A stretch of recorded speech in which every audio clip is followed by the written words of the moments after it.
Millions of people have been taught all the signs of breathing emergency, comatose, labored, shallow breathing, turning blue from lack of oxygen, making funny breathing noises. Then they've been instructed by your government to pound on a beating heart. That's mass murder done on purpose.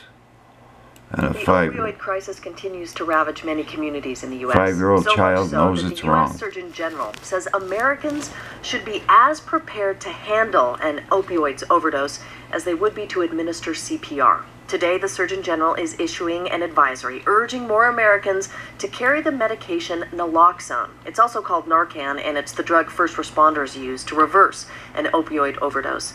I spoke to the U.S. Surgeon General, Vice Admiral Jerome Adams, about why ordinary Americans should be prepared to prevent someone from dying from opioids. Over half of the overdoses that are occurring in homes, and so we want everyone to be armed to respond. We should think of it like an EpiPen or like doing CPR on someone. Is there any kind of risk in having everyday Americans armed with naloxone? I mean, is it difficult to administer? Are there any risks of administering it incorrectly? Do people need training?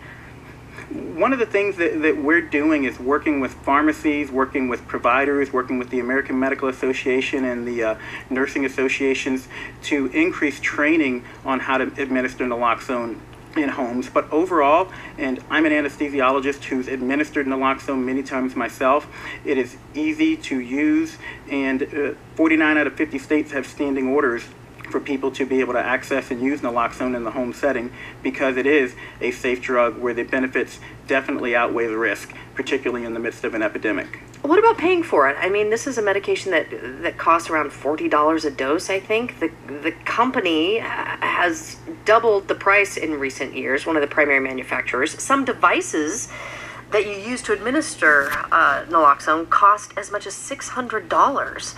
And I mean, there is no limit potentially on what individual pharmaceutical companies can charge, right? I've spoken to the president about this personally, and both he and I are determined that the cost of naloxone will not be a barrier to folks being able to have access to it. How do you ensure that? Well, there are many different ways. Number one, the president has asked for and Congress has approved $6 billion in funding to respond to the opioid epidemic, more than has ever been approved in history. There's $50 million in funding that has been allocated specifically for naloxone. Number two, we're working with insurers. 95% of people who have insurance coverage, including Medicare, Medicaid, and TRICARE and the VA, are actually able to get naloxone at little or no copay, and we're working with them to make that copay as small as possible. And then finally, work with Adapt Pharmaceuticals and Kaleo, the two makers of at-home naloxone, to make it easier for individuals to access naloxone at low or no cost. What's their incentive to keeping the price low? Will they just do it because you tell them it's the right thing to do? Well, I hope that that's part of it. I know that these companies, I've met with the presidents and they want to do the right thing, but also strictly from an economic point of view, unfortunately, there are so many people out there that need naloxone that they are going to make their money one way or the other. And I think they want to do the right thing. They just want to do it in a way that helps them sustain their bottom line. And they can do that. We can cut the price significantly and still make money for them and save lives. And that's what we're trying to do. Is it possible to incentivize other companies to create generics of naloxone so that there is low-cost competition? Again, we're looking at all possibilities, but right now we have two really good FDA-approved products, and we're focused on making them available at low or no cost to as many people as possible. And I think from the federal side, from the insurer side, and from the pharmaceutical company side, we've got some great potential to do that in short order. You described this measure making naloxone more readily available as a tourniquet, as a life-saving measure.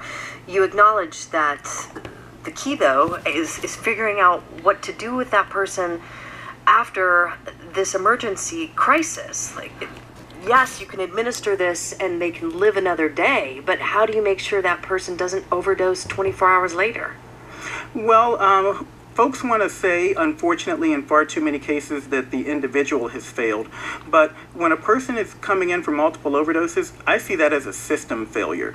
We know addiction is a chronic disease, much like diabetes or hypertension, and we need to treat it the same way.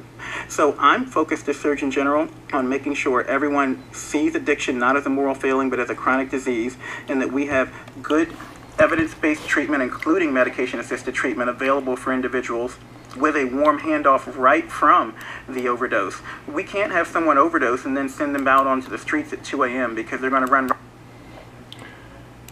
Children get poisoned all the time. They eat anything.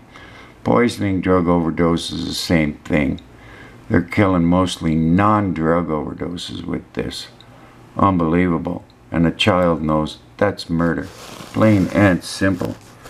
Yet they're teaching millions of people on your tax dollar how to murder everyone, and I'm showing up on scene on a regular basis. Parents killing their children. Non-drug overdoses. Signs of drug overdose mimic any of the hundreds of causes of breathing emergency. Young lady is defending her PhD dissertation. Was well received. Remember, professors, do as the veterinarians. If the animals have any breathing emergency, give rescue breaths ASAP. Don't do as the MDs, etc. teach.